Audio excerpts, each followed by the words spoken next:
Tech for ID. Tech for ID. Tech for ID. Technology for Indonesia. Technology for Indonesia. Technology for Indonesia. Technology for everyone. Technology for everyone. Technology for everyone.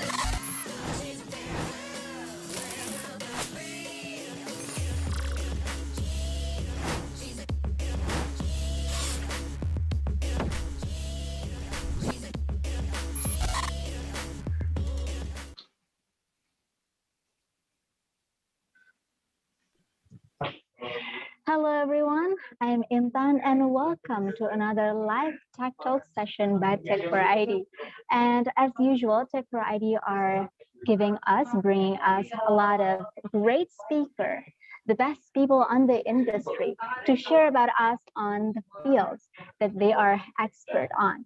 And today we are going to talk about China Made in 2025 and WAIC, the world's biggest AI conference. And we are already with our two speakers today. I would love to welcome Mr. Davide Cali, the CEO and founder of Expand.hk, and also Mr. Amirsan Roberto, co-founder and angel investor of Sinofy Group. Hello, Mr. Davide and Amirsan, how are you? Hi, I'm good, thank you. Thanks for inviting me. Thanks to you. Thanks for having us. Thank you so much for being here. We were so excited to learn a lot. And yeah, we would really love to know more about Mr. Davide and also Amirsan. We would really love to know more background about yourself. So would you please give us a little bit of introduction about yourself? We can start from Mr. Davide Cali. Okay, Please, sir. so the short version is that I started a deep tech venture studio here in Hong Kong and Shanghai, and we support a startup to create an unfair tech advantage. We have about 28 companies in our portfolio. We started 5 years ago. This is in short what we do, and 60% of our companies, they work with AI, and also we are official partner for abroad for the WAIC, the World AI Artificial Conference. All right, thank you so much for the introduction, Mr. Davide. And Amir, we would love to hear a little bit of introduction about yourself, please. Thank you. Well, thank you so much. Thank you so much. Well, I've been here for almost 7 years. We met with Davide back in 2014 for the first time when he came and just kicked out right away with our partnership. Primarily, I do focus today on two specific things. I do focus on the blockchain, helping blockchain companies access Chinese capital. Since 2016 up to 2021, we helped more than 15 companies access almost $100 million. And Sinofy Group, the objective of the Sinofy Group is to help with the communications and the PR, not only for the blockchain companies anymore, but other 15 industries, primarily based within the context of Made in China 2025. And we joined forces with Expand to bring to the European Union and communicate the importance of World AI Conference that we're going to cover a little slightly shortly, according to your questions. And happy to share more about our story within the community of Indonesia in the Malaysia as well. All right, thank you so much. So today we are going to have this interview session, but not only me who will be giving some questions. So since this is live, for you guys audience who are going to give like some questions, you guys can just drop comment down below on Tech for ID's YouTube channel or Instagram, and I will be reading those questions for you, and then Mr. Davide and also Amira will answer for you guys. So shall we move on to the first question? Okay, so Mr. Davide, we would love to ask about what is artificial intelligence? How will it help to improve the world now and in the future? Well, there are a lot of misconceptions about AI. Most people think that AI is going to replace human being. So I think there are two kinds of AI. One is trying really to replicate the human intelligence. And then there is another, but we are very far from it, very far. And another AI, it's more practical. I would call it like computer intelligence. and is trying to optimize some specific tasks like image recognition or translation. And these tools, we are already using it. Sometimes here people say, oh, AI is not going to work or something. Even when you take a picture with your phone, you are beautifying your photo, you're using AI algorithm. So the AI is basically already pervasive, is almost in every application that we use. And of course, the more it will develop and evolve, it will be able to make our life simpler, our daily life. So do you think AI is important? Yes, of course. I would say that AI is the new software 3.0. I think it's the biggest innovation into the software industry in the last 10 years. It was a little bit of a luck to find it, actually, because many researchers, I started researching AI like 20 years ago. I used to publish also many years ago. And at that time, honestly, we even didn't think we could ever achieve that breakthrough. There was a lot of obstacles. And but after with the deep learning and the research from Bejo and his partners, we had a real breakthrough. And now the quality of result is really incredible. So yeah, of course, it's going to be fundamental. So since we are talking about AI, what do you think of our life without AI? Yeah, like I was mentioning before, I think if we remove the AI from all the applications we use right now, we would have a worse translation. Even the maps, when you use a map service, you are using AI algorithm. When you search on Google, basically it would be like going back 10 or 15 years ago, and we will not be happy. I think that we will not like even using the mobile or the computer the same way we do. So I think basically there is no way back. Oh, okay. So since AI has been really close to us in our daily lives even, do you think AI can rule the world? Okay, this is an interesting question also because at WAIC 2 years ago, we hosted the famous debate between Jack Ma and Elon Musk, and they had actually opposite theses, right? So Elon Musk was warning about the risks of AI and that the artificial intelligence would evolve and at some point control the humans. And Jack Ma was much more optimistic, and he had a vision more like humanitarian about AI. And personally, I don't see it is even possible to imagine in the short term, I'm talking about 50 years even, any kind of supremacy from AI. But AI is already ruling the world in another way. And the real danger of AI, it's another. I'll make it just a simple example. You apply for a loan. Before, there was a human being verifying your application, right? Now, it's an algorithm. We don't even know sometimes why maybe your loan applications be rejected. And so AI decides, or job selection, right? There are algorithms used by the company to make the first selection. If the algorithm doesn't like your profile, you're not even like getting a chance to do a job interview.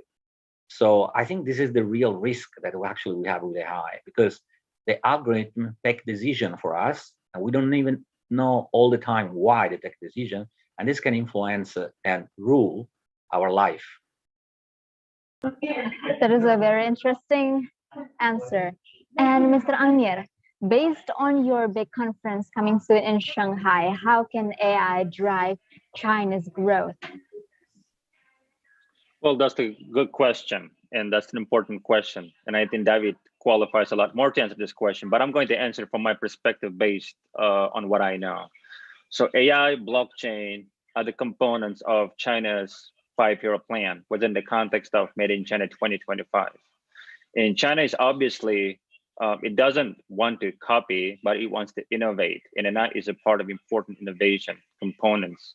And to compete with the West and the US in particular, they are investing humongous or enormous amount of capital or investment in order to improve the machine learning, deep learning. And one of the probably the best cases I could think about is the Sinoventures project based in Beijing.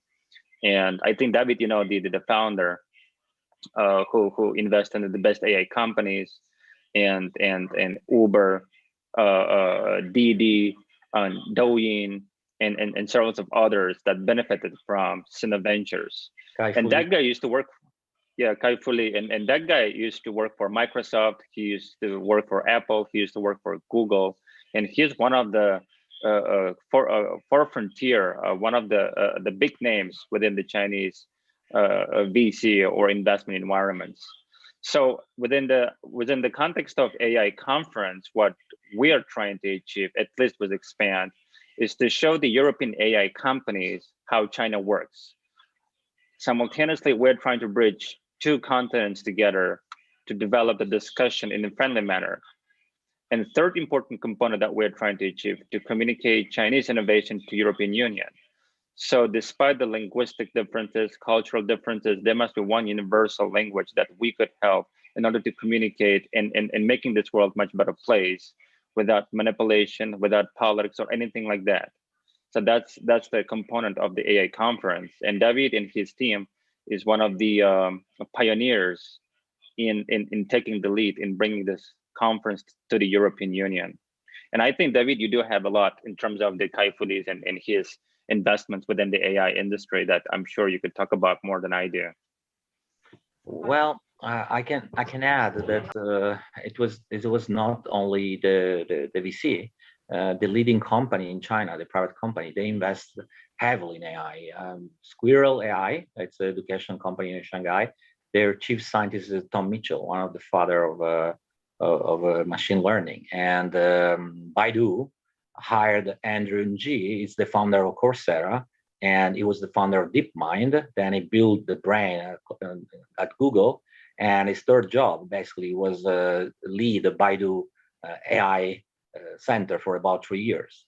So the Chinese definitely look at the States and Europe to improve the level of the AI. So it's correct what Amir said, but it's not just the venture. It's the research, both private and public. A company like Pingan, that I don't know if you know, it was born as an insurance company, and now they also have a bank. Last year, they invested $1 billion in AI. And many people don't even know that there is such an entity in China that are trying to lead. So China feels that every new technology is an opportunity to make a leap toward the future. The same strategy they are using with the EV, right? They are investing so much on the EV because they think it's a technology of the future. Okay, so besides those investments that are happening right now, how is China preparing for an AI-powered future? Maybe Mr. Amir would give the answer first, and then we can also hear the answer from Mr. Davide. Well, I don't specifically look through the AI only kind of approach. I spent a lot of time researching China 5-year plan, made in China 2025, and they do want to stay away from low manufacturing and migrate to innovation-led economy. And obviously, blockchain, 5G, AR, VR, AI, as David said about a number of companies and the examples about EV in Pingan. The idea is to compete directly and outcompete leading economies in the West. 2, it's empowering state-owned and private companies, primarily Chinese companies, and give them the power. And 3, to show that the China is going to the next stage. It's not going to always remain as a sort of quote unquote made in China for manufacturing reasons only. And in a number of provinces, specifically in Shanghai where we live, we could see the dominant supremacy, technological supremacy. The digital adoption is massive and probably the fastest on the planet. In other words, what I believe personally, based on what I have learned, adoption of technology, application of AI, and working and the partnership between the public and the private entities is fantastic. Unlike in the US, where they always quarrel, where they go to the courts, every single state has its issues. It doesn't work or apply within the context of China. And that's probably one of the most interesting and harmonious relationships, which goes hand in hand, according to the roadmap that is indicated in their documents. On the other hand, I do totally understand if I look from the, for example, the European standpoint or the American standpoint, countries, governments, corporations, and countries have a lot of challenges and concerns, such as intellectual property, stealing the idea, or the huge corporations cannot technically come in easily into China and start their entity. They have to have some kind of joint venture with the Chinese party. When I say Chinese party, I'm talking about the Chinese entity, not the Communist Party. And that's where it's the matter of choice. If you want to benefit from the second largest economy, you have to adjust and play according to rules that they set. If you're not ready to comply with these rules, it means you have to figure out any other ways, because nobody technically could potentially ignore China anymore, because its role is expanding, not only within the Made in China 2025, but also within the One Belt, One Road initiative, within the ASEAN initiative, within the investments that they're making within their borders. China has probably the biggest number of neighbors. It borders with more than 50 countries. And more of these countries are benefiting from the Chinese investments. People could interpret the investment from different standpoint. And this is the question that I'll be more than happy to discuss more. You can look from the commercial standpoint, political standpoint, economical standpoint, debt trap, as some people call it in the West. But it all depends. Everybody has choice. And I'm sure probably David has a lot more to contribute, specifically in AI context. Can you, sorry, go ahead. Yeah. So yeah, the question was like, how is China preparing for an AI-powered future? Yeah. So as Amir was mentioning before, one of the major things here in China is they actually make plans, right? I'm used to back to Italy. Yeah, sometimes a government makes a plan, and then the next government elected 1 year after change completely the plan and goes in the opposite direction. In China, the plans stick. They actually execute, and then you can see the result. So already in 2017, they made a plan to become the #1 country in AI by 2030. And actually, probably it will happen even before. Last year, already China had the largest number of AI papers, and probably the most pervasive AI deployment on the software ecosystem. And the only statistic where China is behind is the impact, because of course you don't need just to publish a large quantity of articles, but you need to have what is called in research impact. And maybe in that department, China is still a little behind, but it's changing dramatically. I think in the next 2 years, probably China will lead also for the most cited and useful publication. So it's a cooperation that starts from the government level and goes down to universities. Many universities here, they are building AI deep tech labs to support the companies. They become like a R&D center, and then the private company that chase for the opportunity on the market. So they find easily access to resources. So it's a very well coordinated activity. And I want to say that this doesn't mean that I think China is going for absolutely independence or autonomy. There are a lot of possibility to cooperate. Where China is really leading is in the application of the AI. Like in other actually industry, they really focus on the product building and less into the fundamental research. So, for example, there is not a Chinese framework for AI. All the most common one, they are Americans or European. Most of them, they're open source. And on top of this framework, Chinese researcher and tech expert build amazing application. So I think that doesn't mean that even if China is going to lead in AI, it doesn't mean that they're going to be independent or completely isolated. They actually want to cooperate. And I think the European WAIC, it's a clear sign of their will. They want to reach out to the rest of the world and cooperate. Even if there are differences, maybe competition commercially, in the field of scientific research and technical development, there can be opportunity to cooperate. That is really interesting.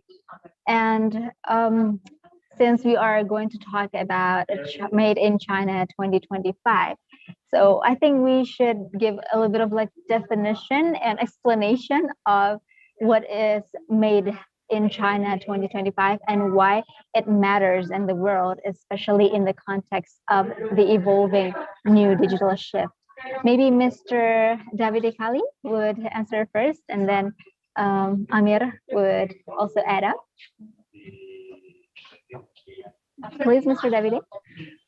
Okay, well, I will just say briefly. I think actually in this case, Amir probably can tell you more about it because my focus is really on the deep tech. But the China 2025 is another plan that was made about 5 years ago to increase the capability of production in China. So move from the simple manufacture of low-cost product and move in the high technology and lead the innovation. Like Amir was saying, there is no country in the world with so fast technology adoption. The reason why China is so strong now in creating new product, and for example, China is a cashless society. 90% of people don't use cash anymore here. The other day, I saw a beggar on the street that was begging for money with a QR code, right? So it's absolutely pervasive in any part of the life. So I think that the speed of adoption of innovation here is unprecedented, and this is what is driving this growth. Well, maybe you can elaborate. obviously, Made in China was born in 2015, and the idea of which first to create a completely new image of China, where people could change their thinking. It's not, as David was saying, low product manufacturing hub anymore, but that's the tech innovation or tech/innovation-led country.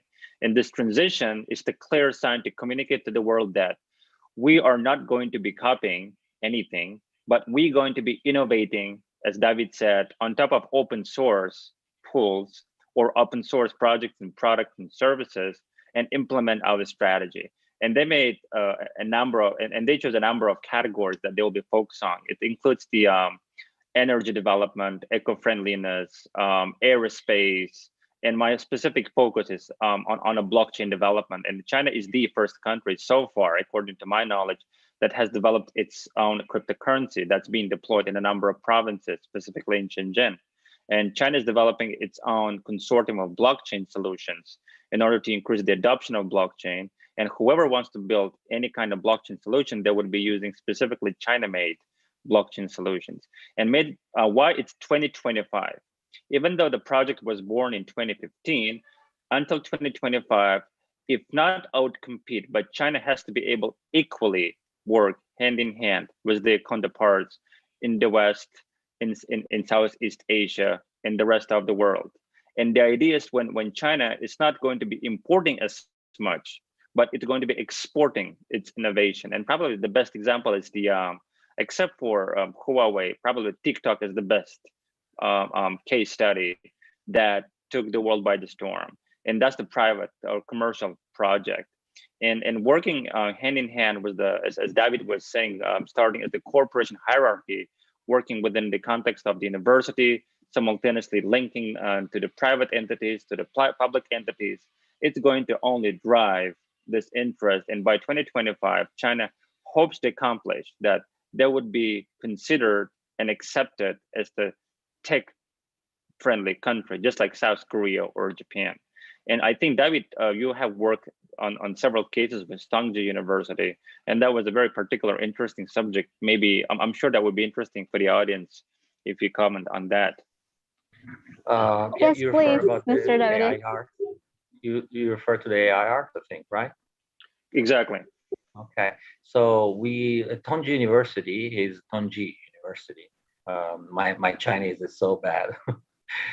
He's a design university. It's one of the top 5 probably design university in the world. It's here in Shanghai, and in cooperation with the actually Italian American professor, at the WAIC, we are organizing the first panel in China ever about AI art, which is a form of digital art, but very specific that use actually AI. And so we're gonna showcase some artists that actually are famous worldwide. There's already quite a large market. Some of these work has been sold for millions of dollars. And it's interesting because Shanghai has a long tradition in the international art. The best international modern art museum in China are here in Shanghai. And the theme of the WAIC this year is the AI relationship with the humans. It's one of the main themes. And definitely AI is one new frontier that can be explored and is not very known by the general public. But we hope that at WAIC we actually will be able to shed a light on this new trend. All right, that is very, very interesting. And talking about Made in China 2025 is China's digital infrastructure made 100% locally. Maybe Mr. Davide would give answer to that? Sorry, can you repeat again the question? As you said, digital infrastructure, but I didn't get the... So is China's digital infrastructure made 100% locally? No, I would say no. As I was mentioning before, a lot of the framework, even programming language, there is no Chinese programming language. They all come from Europe or United States. China has used the bricks available on the market, open source, commercial, but they build their own infrastructure. But then if you go and check all the components, many of them are actually not made in China. But what is unique to China is the configuration, the setup. So they are able to create a perimeter, a cyber perimeter around China. And this is also for protection against cyber attacks. I think China has been one of the first countries to understand the sensitiveness of having internet for, let's say, regulated, because there's a lot of crimes that happen all the time on the internet. So if you don't have an approach that actually can verify or control what's happening, then you have dreadful crimes committed all the time, right? So China is in a unique position because they build their own infrastructure. They are in position to avoid a lot of crimes. People have to be identified. There is no anonymous possibility to slander or defame people, for example.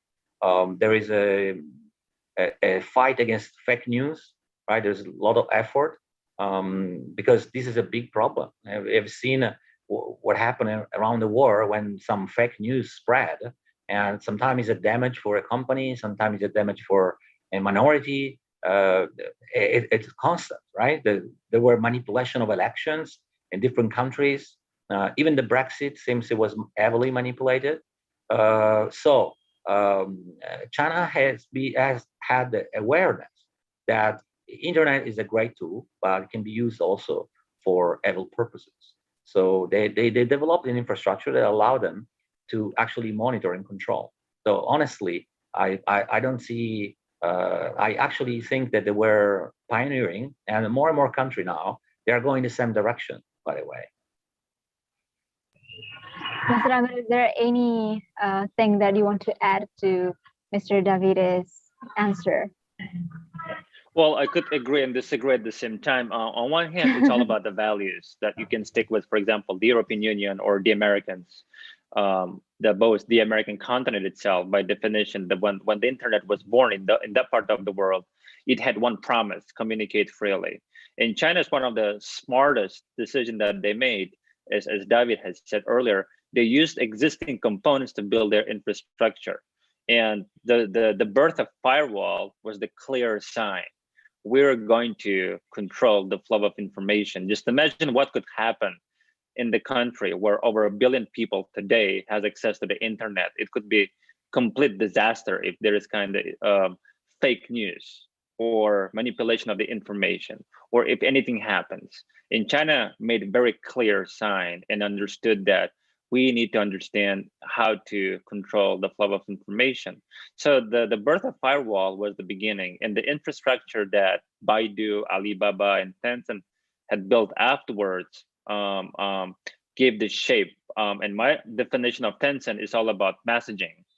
Alibaba is all about commerce and e-commerce, and Baidu was all about search. All of these three giants have built their relative infrastructure or ecosystems, acquiring, buying, merging with other companies. And now we are in the stage right now where innovation is being fostered within the context of Chinese internet. And those who understand the Chinese internet and digital infrastructure, especially foreign companies, can benefit enormously if they play by the rules. You cannot, that's the one of the reason that the Facebook or the Google or the other corporations cannot come in easily to China, because they don't comply. The values don't get along as much. And those domestic companies benefit enormously. And as I was saying earlier, China is not importing digital solutions. It's not importing products or solutions made outside of the world as much anymore, but instead building their solutions on existing open sources and exporting right now. Just to give an example, during the Chinese New Year, about 300 million people, primarily native Chinese, travel across Asia Pacific, all of whom use China-made product, WeChat Pay, Alipay, QQ, and so forth. And all those countries, including the Indonesia, the Singapore, Malaysia, Thailand, Japan, and Korea, they are forced to use China-made payment, Union Pay, in order to benefit from the flow of such a huge number of tourists. That's one of the examples I could think of. The China's investment within the infrastructure is also humongous, not only within the context of digital infrastructure, but within the context of Made in China 2025.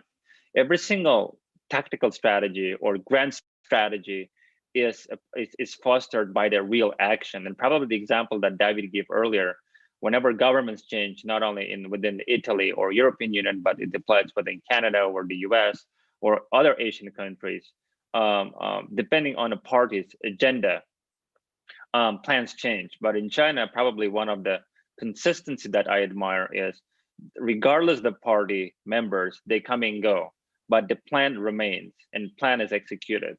And this digital infrastructure, the technical infrastructure that China had built within 30 years is the clear embodiment of the progress. And I think there is a lot to learn from that.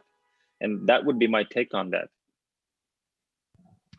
All right, thank you so much for that. And all right, so what are the industries in which China is competing equally with the West, and what to expect in the next 5 to 10 years? Because you both have been talking about how China is also like exporting their solutions and all that. So yeah, maybe Mr. Amir would answer to that first. Well, obviously semiconductors, or this is one of the promising industry in China, is accountable for more than 10%, I believe. Maybe I'm wrong, maybe David knows that much better. Obviously, they have the biggest number of research and the patent that they have. But when it comes to the West has always been famous and admired for the innovation that they had. And I think innovation-wise in AI, innovation-wise in machine learning, innovation-wise in blockchain development and picking up the best talents is something what I believe China is lacking. Obviously, the creative thinking, design-wise, what I have noticed working with dozens of designers, AR, VR, what I think China needs a lot more improvements on. China is quite famous for following the orders, primarily those working in the in tech industries, but very few people are good in terms of the creative thinking, and that's what I believe China is not only spending but attracting the best talents with the China-made green card that provides a lot of privilege for talented people. That's what I think. What China is lacking of, based on my experience. But when it comes to the AI or some other industries, I think David, you know more. Yeah, I can say I think the sector where China is undoubtedly leading is the fintech. I honestly think that China has at least between 5 and 10 years advance comparing with the rest of the world. So this is one sector. For the semiconductor is an interesting case because on one hand, China is #1 electronic producer, but if you go and analyze the supply chain, actually only 10% of the chipset are actually manufactured in China. So 90% of the supply chain is still dependent from abroad. This was one of the issue with Huawei and their difficulty to provision materials for the production of their mobile. So as I like to say normally, there is an asymmetric situation. There are some particular area where China is already shining and leading, and other where it's still behind. And in both cases, it's possible to cooperate, right? So there is not a homogeneous like front, and there is a leadership absolute in every field. It's always a mixed reality, like always. So companies that have strong technology and a focused niche, they are super welcome in China, especially the researcher. Now in Shanghai, there are 160,000 foreigners. There were 250,000 before, but because COVID, now the number went down. But the target for Shanghai government is to reach 800,000 foreigners, right? So they are trying to attract as many talent as they can. And if you look at these foreigners that are in Shanghai, even if the percentage is like less than 1%, they produce 30% of the GDP, and they employ 11% of the people, right? So the community of foreigner has a lot of chances to develop their business here. And if the company has something important to propose, some technical unfair advantage, they can definitely find a company that are ready to bet on them and take the risk to innovate, which doesn't happen in Europe because the market is very stagnant. And innovation is considered basically a waste of time or a risk, a budget risk, right? Here, on the opposite, innovation is the engine of the economy. All right, thank you so much for the explanation. And we are going to move on to WAIC. So what are WAIC and the European Online Forum, and how are they related? Okay, I guess I can answer to this question. WAIC is the AI conference of Shanghai at the beginning in 2018. And because of the impact that 2019 edition had around the world, 240,000 people visited the exhibition, and few billions people watched the debate between Elon Musk and Jack Ma. It became a planetary event. And both in terms of online and offline, is already the #1 event in AI. Last year, we had more than 250 million views online. So the numbers are really unbelievable. This year, there is a partnership with TikTok as well. So we think that the numbers will be even higher, hopefully. And what is the European Online Forum? The European Online Forum is the space, because WAIC is organized in different forums. So the EOF is one of the forum of the WAIC.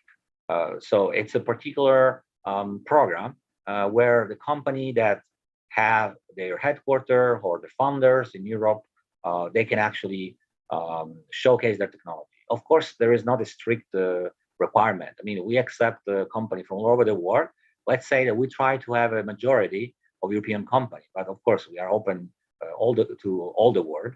And this is the first year that has been organized, and this is a great signal how China wants to open to the rest of the world, because it's the only geographically characterized forum. All the other forum have specifics related to the technology or the industry.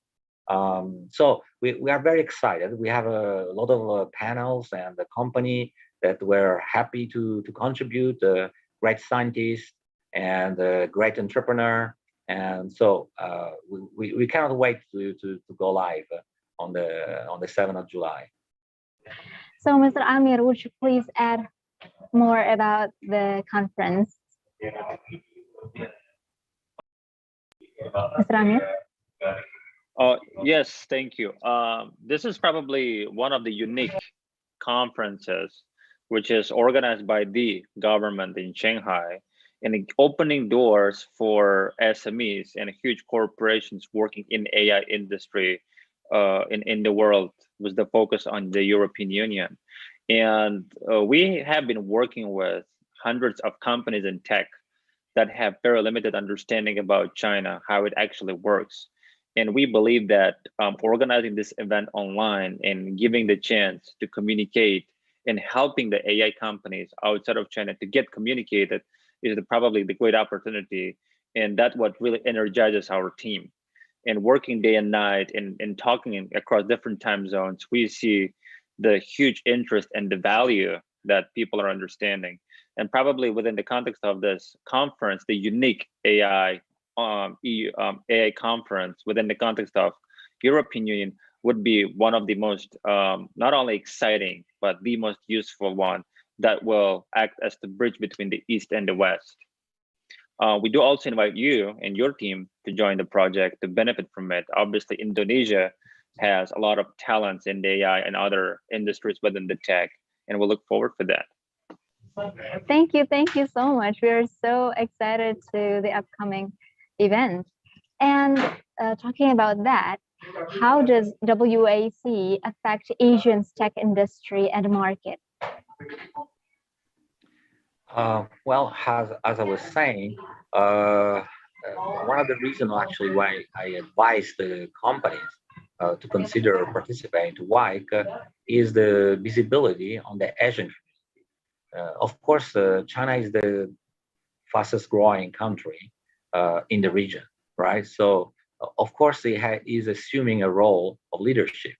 Sometimes there are tension commercially because many countries are afraid that China can become too relevant, right? But in reality, many countries look at China as a model of development, right? They try to understand what was working, how they managed to perform so well. And let me tell you that I think the thing that Chinese actually achieved really that is going to go down in history, it's they alleviated poverty. 800 million Chinese, they were very extremely poor, and now they are not that poor anymore. That was an amazing result. So as a society that is not only caring about creating billionaires, of course they are the billionaires, but is trying to elevate the average condition of people's life. And so I think that WAIC, because it's scientific and technical conference, first of all, and of course the company can use it for their commercial purpose as well, but it's mostly a conference based on the science and the sharing of knowledge. It can be a bridge and can be like an ambassador around the world what is possible to do and enhance the chances to cooperate. So that's I think what is the role. And we are talking with different entity and also other countries that want to get involved into WAIC maybe next year. And I can tell you that the organization is very open to cooperate because the goal is to create bridge, not to dominate the market. All right, Mr. Amir, would you please also give more answer to this topic because this is very interesting. Sure. Well, I have been to Singapore several times and I enjoy Singapore. But when I travel, for example, to other Asian Pacific countries, starting with Malaysia, Indonesia, Vietnam, Thailand, Cambodia, obviously I see a lot of talents that are lacking financial resources. In participating in this in this conference, not only within the context of AI, but technology overall, this is one of the great opportunities to access the capital, not only the Chinese, but Asian capital. To our team are helping both of our team members from the Expand and Sinofy. We're doing our best to help European and Asian companies that want to understand and make sense of of China's VC and PE, and we're doing our best to help them to access the capital. And third of all, probably one of the most important is the world is integrated and flat. Everyone is connected. By 2030, almost 6 billion people are going to be connected. And we cannot technically ignore one country from the other. And that gives enormous opportunities for those people that have skill set, but lack some kind of financial resources. And we would like to accomplish this mission to help them to access the capital, get them to get more integrated within the diversity and globalization, and help them to get into the Chinese market and consult them how things are done in China, and helping Chinese companies to benefit from the Asia Pacific region and its development. All right. And Mr. Amir, do you see opportunities of Indonesia and China to have collaboration projects in AI and maybe other digital collaborations? I could give one of the probably best examples. We were helping a Saudi-based company, specifically dealing with the Sharia law in DeFi. And DeFi, by definition, is all about interest. And the Sharia law, as you already know, it doesn't apply to the making of money within the interest. And it's the unique concept that applies within the Saudi and in the crypto industry. And we have been discussing quite a lot because Indonesia has the biggest number of Muslims. And what we can do in the context of AI conference in the Indonesian community of blockchain that one way or the other are connected to the AI. First opportunity is to integrate DeFi, AI / innovation. Two, I have personally limited knowledge about the AI community or tech community in Indonesia, but given the number of the population, obviously there are a lot of opportunities to explore. So first thing first, it's all about understanding what's going on in AI community in Indonesia and try to find the links for us to work together.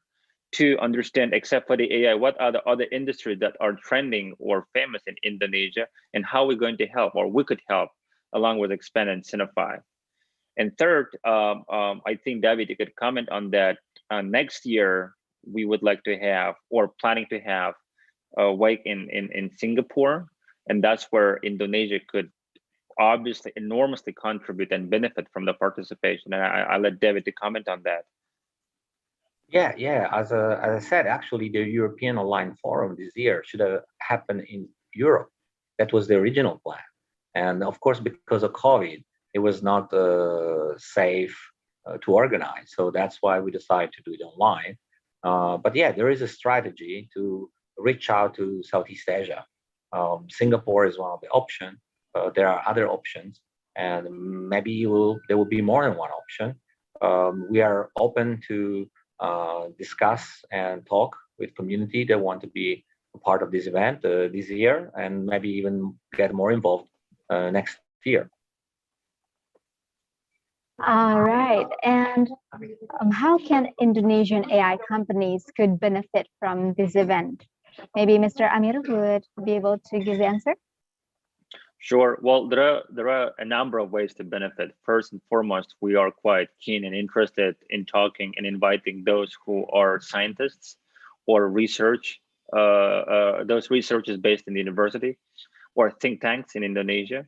Two, we are quite interested in helping AI startups or companies that are navigating the Chinese market and trying to understand how it works.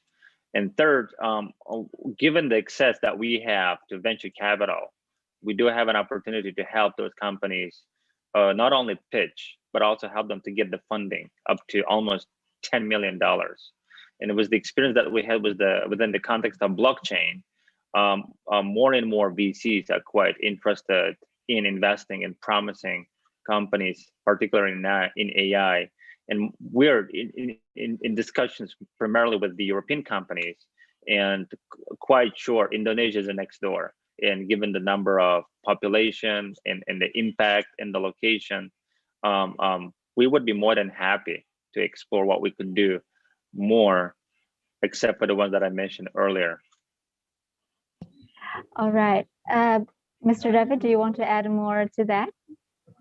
Well, I think Amir Has covered everything. summarized covered, right? Well, what I can say is that I cannot wait that we can travel again. Now we have to use Zoom. I had a great time in Indonesia. I was in Jakarta, also in Bali. It's one of my favorite places. So I Amazing. definitely hope that we have more chance and reason to talk to Indonesian communities and companies. And yeah, it's a great market, and people are very nice, and we look forward to have a chance to cooperate more. Absolutely. And Mr. Amir, with China's ambitious goal for being a digital powerhouse, how do you see China's future technology development? Well, we partially covered this aspect of the question. If you look at the 5-year plan, if you look at Made in China 2025, if you look at the clearly stated ambitions that they indicated, the idea is, the core idea is stay away or not to get communicated as a low production country and transition to high-tech innovation. And I think they will keep fostering this ideology and show the world that China is innovative country, not the manufacturing country anymore. That's the first thing that I learned. And I think that's the direction that they're going to take. Second of all, China would be extremely aggressive in investing and acquiring successful companies, not only within the Asia Pacific, but the worldwide. And third, China will continue investing enormous resources for the research in and outside of China. I remember in 2016, China's investment in tech industry in the US alone exceeded 45 billion prior to Trump administration.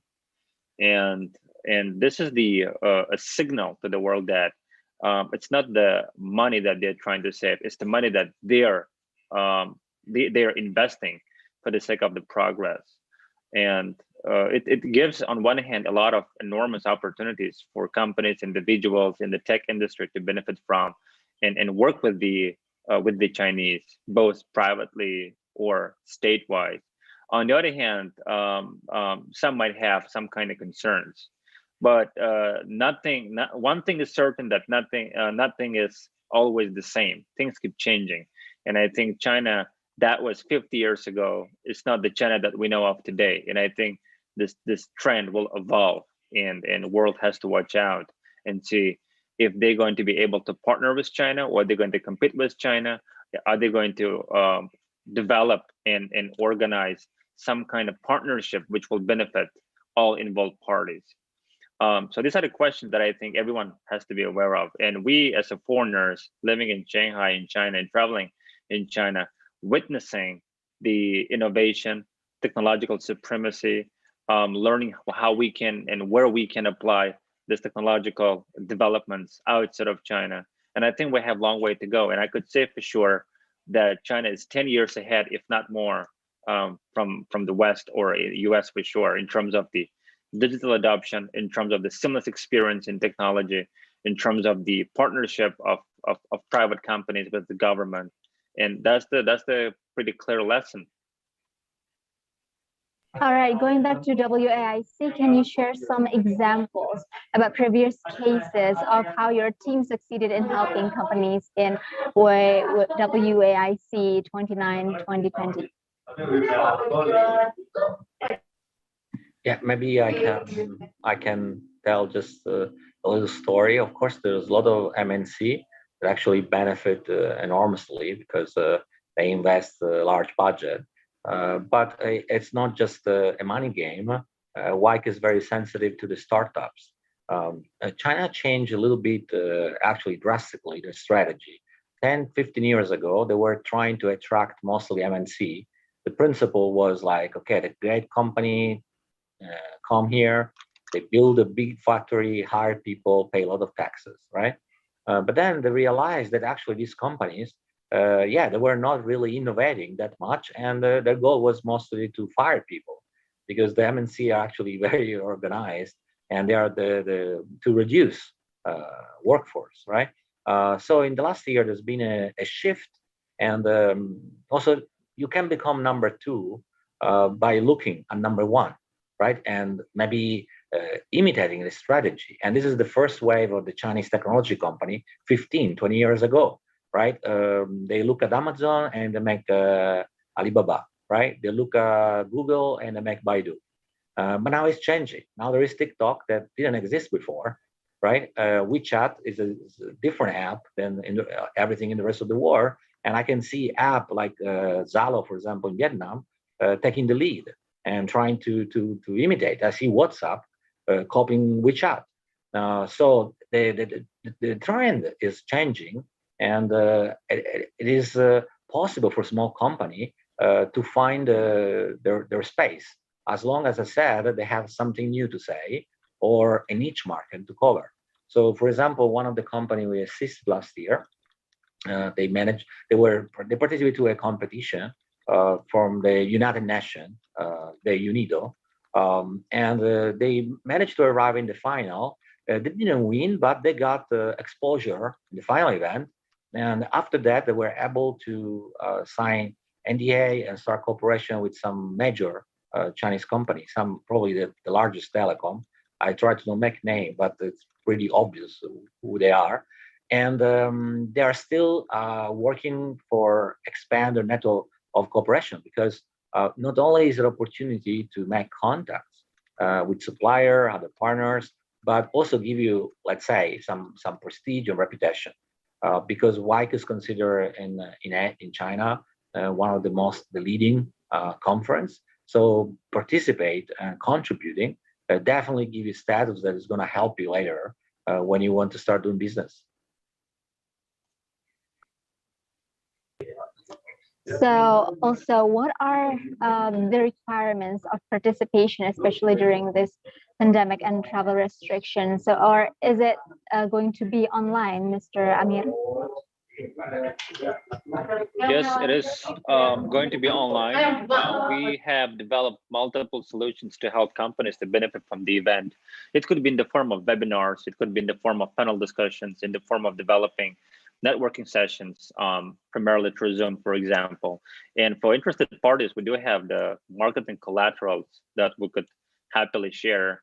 And David and his team are the ones in Shanghai helping all our clientele, especially the startups and SMEs, to benefit from the event. And maybe that could obviously share a little bit more in terms of the participation.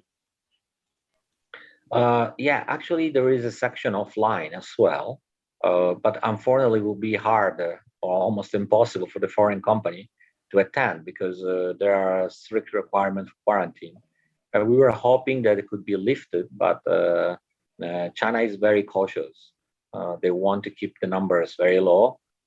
So it is possible to travel to China. And of course, who wants to participate can get the visa, which is very hard to get now, but the WAIC is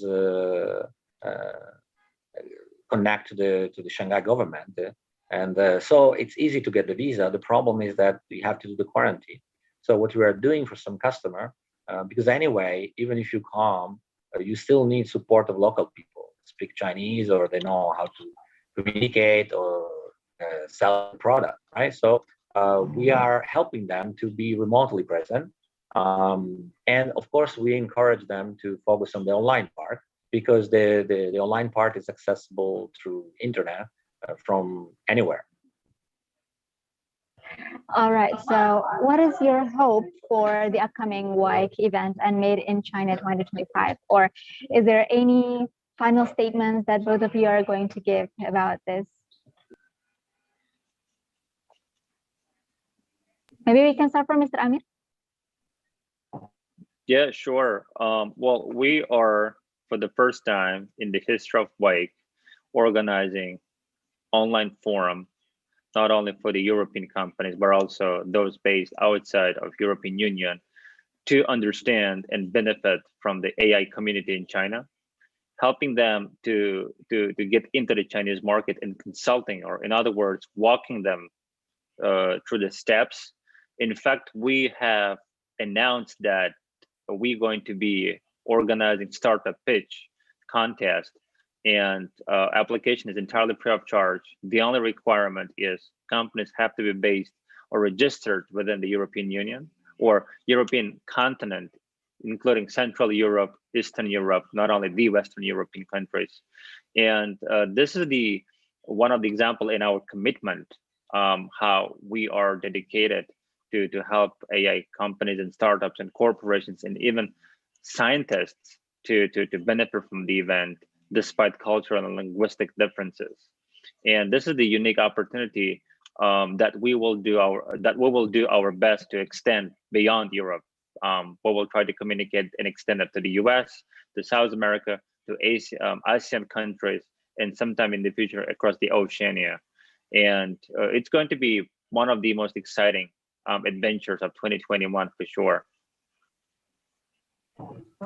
Yeah, sorry. Yes. I just wanted to add one thing, is that also founders from Europe, if wherever they incorporated, they can participate to the pitch competition. The other section are open really for all over the world. We didn't make so strict. Only 60% of the company are actually from Europe. We have Americans, we have Turkish people. So we really have from all over the world. I don't think we have Indonesian yet. So I wish maybe after this talk, we also have the chance to have some Indonesia participant. But we really look forward to welcome every country and all the community around the world that are interested to AI and develop AI for a better future, because that is the purpose. Use the technology to improve the quality of life of the people. This is the mission that WAIC has. Thank you so much for everything, and thank you so much for the invitation. Hopefully that anyone who see this later or today would love to join WAIC, the conference in the future. So yeah, thank you so much, Mr. Davide and also Amir, for the talk today. It's been really interesting and enjoyable. And we would love to ask Mr. Davide and also Amir to say our tagline. It's Tech for ID, technology for Indonesia, technology for everyone. Maybe Mr. Davide would say it first. Tech for Indonesia. Okay. Tech ID, tech for Indonesia, tech for everyone. Thank you. And Mr. Amir? Yeah, Tech for ID, Tech for Indonesia, and Tech for everyone. And we want to thank you for having us in this fantastic session. And we look forward to keeping in touch and cooperating and someday visiting Jakarta. Absolutely. Thank you. Thank you so much for being here. Thank you. Really appreciate all the experience and everything that you guys have shared. Well, everyone, this is the end of our session. Thank you very much for tuning in. If you guys miss out, don't worry, because we are going to upload this video into Tech for ID's YouTube channel. So don't forget to subscribe, and see you guys later on another live tech talk session. Bye-bye. Bye-bye. Bye-bye. Bye. Bye.